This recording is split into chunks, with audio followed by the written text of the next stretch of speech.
Baik, saya Muhammad Fajar Falak dengan NIM 0101721068. Di sini saya akan menjelaskan cara mengolah data di Smart PLS. Langsung saja kita share screen. Baik, lalu kita new project.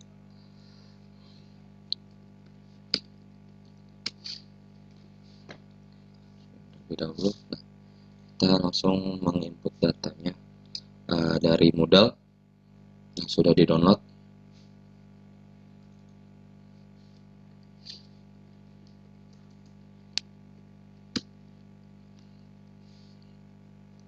Di sini ada data-datanya dan kita akan memasukkan datanya ke sini.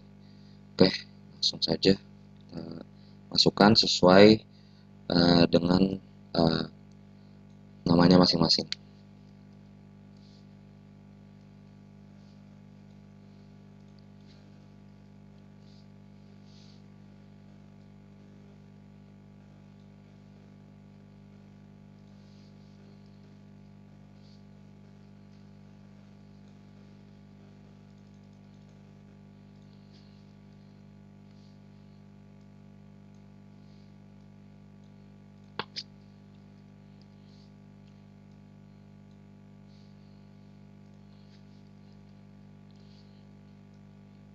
Kita dapatkan terlebih dahulu.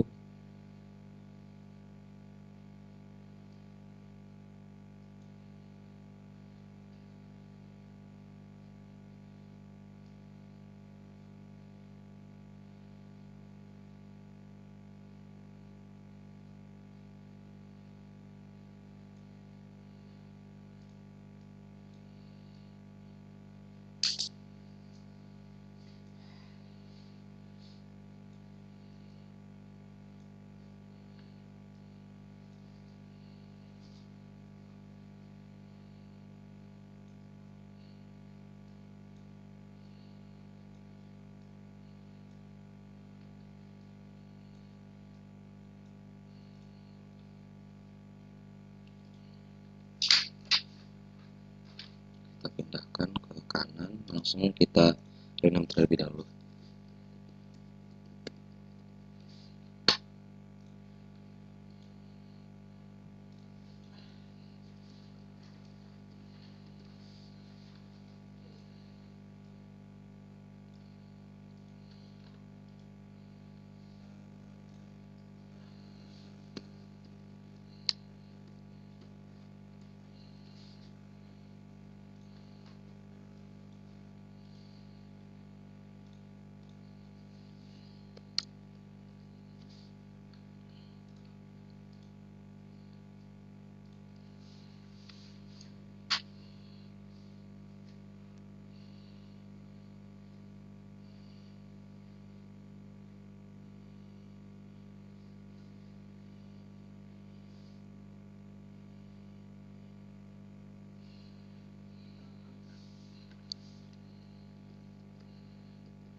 Oke, kalau sudah kita rename, langsung kita connect ya.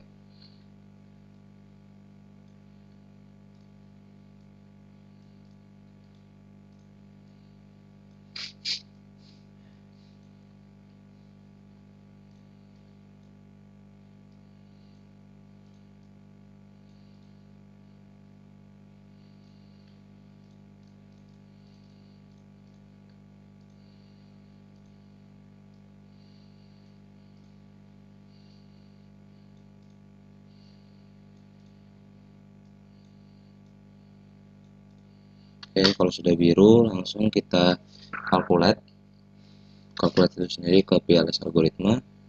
Untuk datanya 307 sudah. Oke, langsung kita kalkulasi.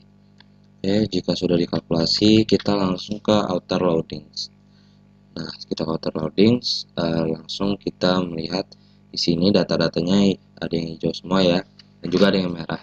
Berarti di sini untuk ketentuannya itu sendiri yaitu bahwa jika hijau berarti diketahui bahwa angkanya lebih besar daripada 0,7, dan jika merah itu berarti dia di angka 2 di bawah 0,7.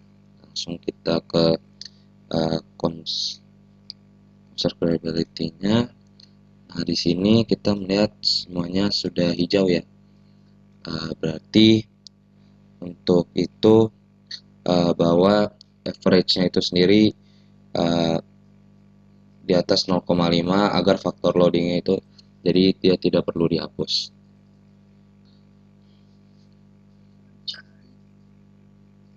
Sebesar hijau, karena hijau jadi tidak dihapus karena nilai ini di atas 0,50 jika dia terloading.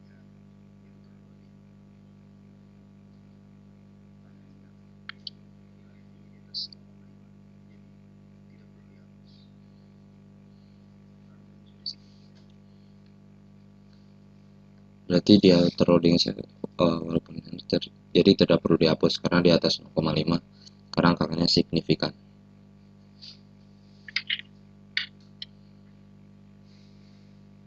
Nah, selanjutnya kita ke R-square. Nah, untuk R-square itu sendiri ada ketentuannya juga.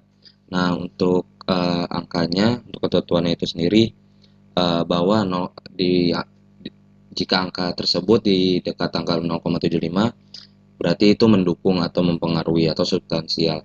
Nah, jika angkanya mendekati 0,5 berarti medium, dan jika angkanya mendekati 0,25 berarti pengaruhnya itu lemah, R-square-nya itu nilai R-square. Dan jika lebih dari 0,9 nilai R-square-nya berarti dia overfit.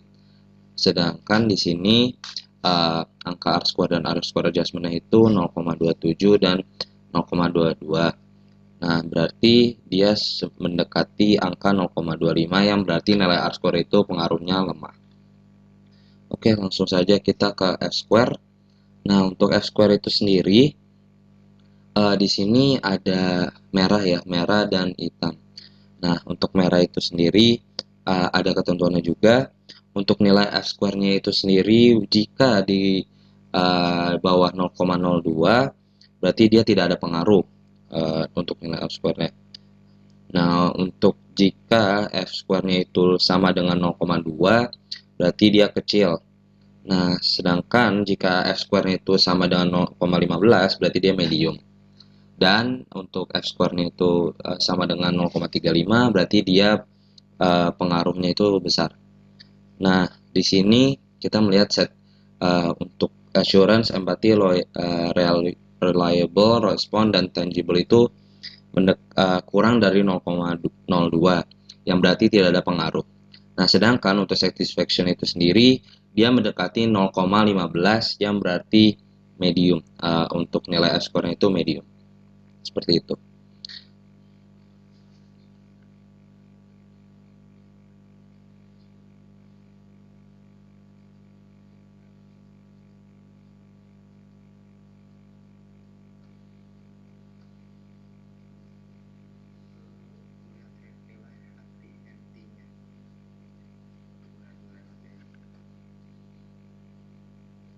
Nah, selanjutnya kita akan melihat nilai HTMT-nya.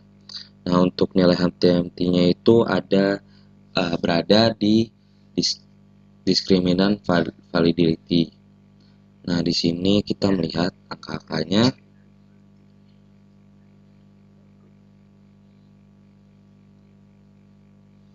Di sini ada ketentuannya juga untuk bisa dilihat di header monotone. Nah, di sini kita bisa melihat ada yang angkanya berwarna merah dan juga hijau. Nah, itu berarti ada ketentuannya. Untuk HTMT standar itu maksimumnya itu 0,85. Nah, berarti jika nilai HTMT-nya ini lebih dari 0,9 berarti dia tidak ada. Nah, tetapi jika nilai HTMT-nya ini di bawah 0,85 berarti dia akan diuntungkan menggunakan bootstrapping. Nah, kita di sini bisa melihat bahwa ada yang di sini ada yang hitam ya, berarti dia mendekati 0,85 yang mendekati maksimum. Jadi dia tidak perlu dihitung ataupun tidak perlu dihitung bootstrapping ataupun tidak ada. Berarti dia HTT-nya standar. Nah, sedangkan di sini kita melihat bahwa untuk yang di atas 0,9 ini berarti dia tidak ada diskriminan validity-nya. Nah, untuk yang di bawah 0,85 yang berwarna hijau ini berarti dia akan dihitung menggunakan bootstrapping.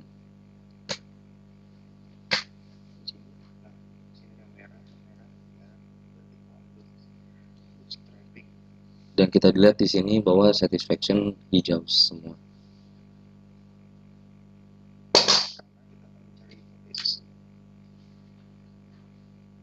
Mengapa kita menghitung bootstrapping? Karena kita akan mencari hipotesisnya.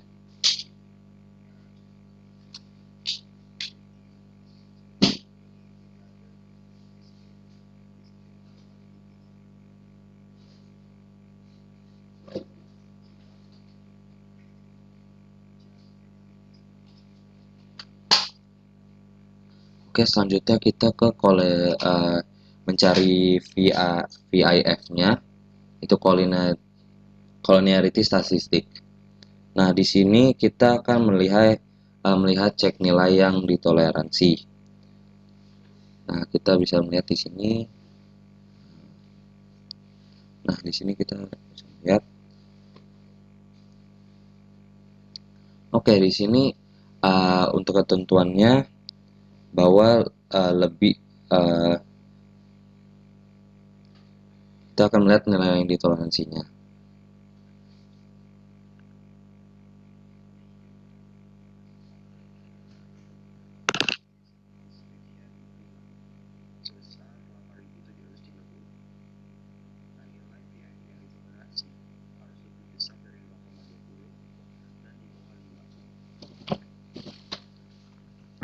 Baik, di sini kita akan lihat nilai yang ditoleransi itu untuk ketentuannya itu lebih dari 0,2 dan di bawah dari angka 5. Nah, berarti di sini kita melihat bahwa angka-angkanya tersebut nilainya banyak yang ditoleransi. Dan sedangkan di sini kita bisa melihat bahwa di cheese satisfied itu dia 8,730, berarti nilai dia tidak ditoleransi.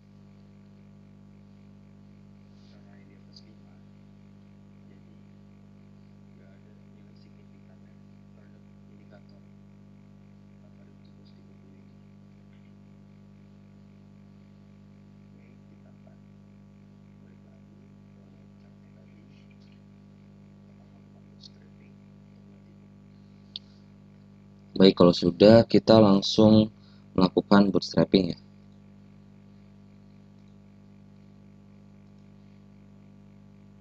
Oke, untuk di sini kita mengambil sampelnya, subsampel itu selesai.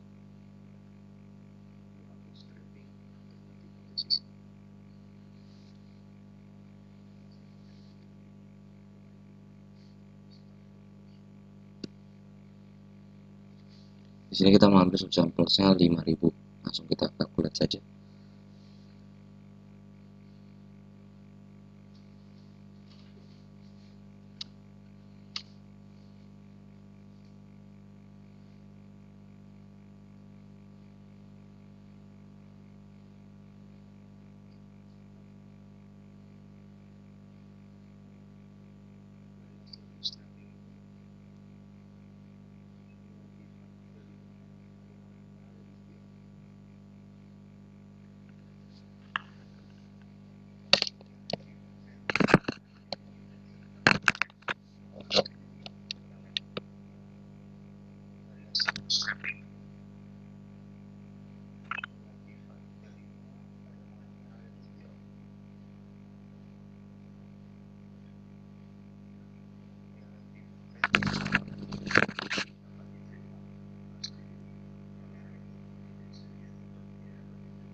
Nah, kita bisa melihat di sini p-value statistik.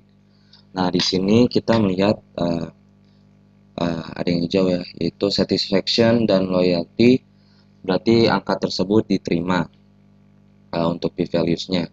Dan jika di sini ada yang berwarna merah, berarti angkanya tidak diterima.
Baik, kita akan mencari di statistiknya.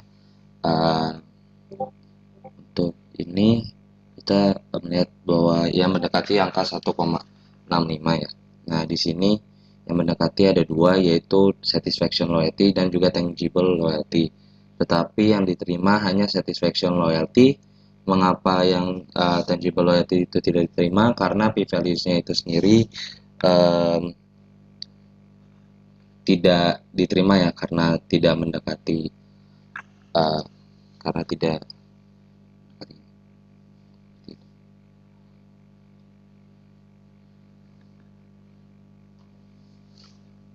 hanya satu saja, satisfaction loyalty. Oke, sekian video dari saya. Baik, sekian video dari saya untuk mengolah data di Smart PLS. Terima kasih, Miss Sylvia.